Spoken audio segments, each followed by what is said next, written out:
So a lot of people often ask, how is it that something as super massive as a black hole or something as big as a star that once had a mass that big, and then maybe the mass of black hole got even bigger over time, how does something like that implode on itself in space? Well, here's something to think about. There's a lot of unknown forces in the universe, and there's multiple things happening at once. Now, this is the way I look at it. You have this, like if a star itself ends up dying and becoming a black hole, the remnants of that star, after there's no gravitational force to really, like other outside gravitational forces to push it, it starts to implode on itself because there's no longer it's now becoming an unstable balance, and that just so happens to be what happens with that gravitational force. And it, again, for example, like, you want a good example, look at like objects that move in space. Everything in space moves, including black holes, which is kind of weird, but it's just the way it is. So if we understand the mathematics correctly, basically you would be surprised that a star that becomes a black hole because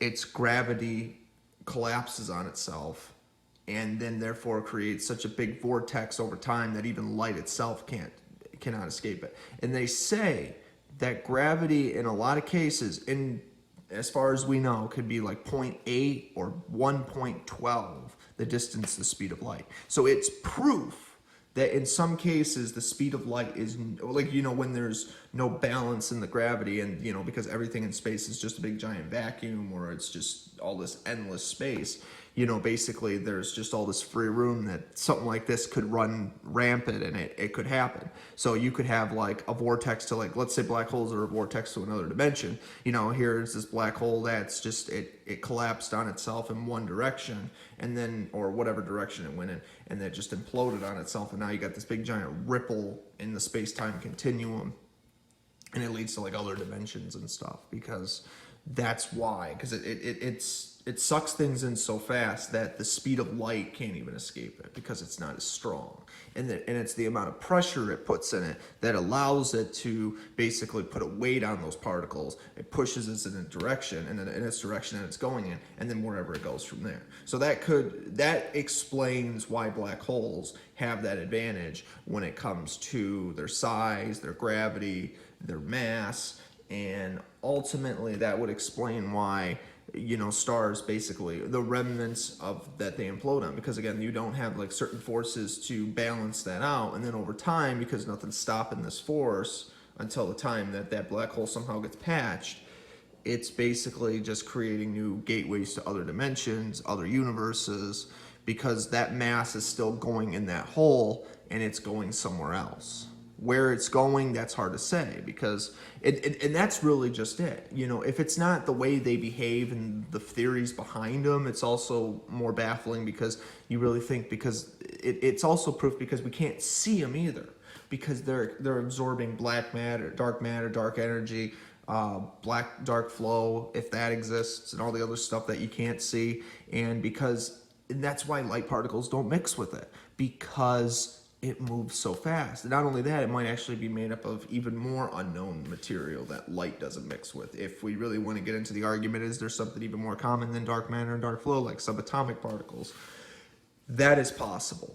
You would need technology that's so advanced to be able to like see it for what it really is. What is dark matter, and really, well, not even just dark matter, but what is matter itself, and antimatter, It's all different forces of energy and all that eventually turn into other forms of energy.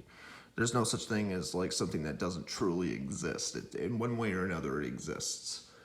And it just changes periodically and multiplies. That's what the law of conservation states. So basically, in other words, the mass of black holes and all that don't actually have to have a limit on the mass that they can gather. Over time, they'll eventually fill themselves up, but eventually all that mass gets teleported somewhere else, so it stops feeding it into another universe. And the fact that they can move is also another kind of debate. How fast they're moving, millions of miles. But at the same time, though, it really does make you wonder if they're like going to the same dimension, or if it's going, like every time it moves, it goes into like a different orbital pattern, or maybe a different universe of some kind, dimension. Kind of makes me wonder, you know, the definition of the universe is everything that is known. But if the universe is infinite, well, then what's beyond the universe? You know, something to really think about. Another universe. So like we have planets, galaxies, universes, other dimensions, and then, you know, what other key terms could we think of that would substitute, like the universe is inside of this or something. It's just interesting to think about, because I do believe that even though it's infinite, it could also exist on a parallel scale, kind of like how Christopher, what was it, like the doctor from Back to the Future always explained, like how you know, how the space-time continuum was built, and then you know, how he created a parallel dimension when he was time traveling, which was really interesting. But it's interesting to think, like, you know, there could be infinite universes out there and we don't even realize them, that already exist, and they're just coexisting with ourselves right now. Would wonder how that would possibly go. So anyway, so again, if you like these kind of videos, subscribe. I'll make more because I enjoy these kind of things.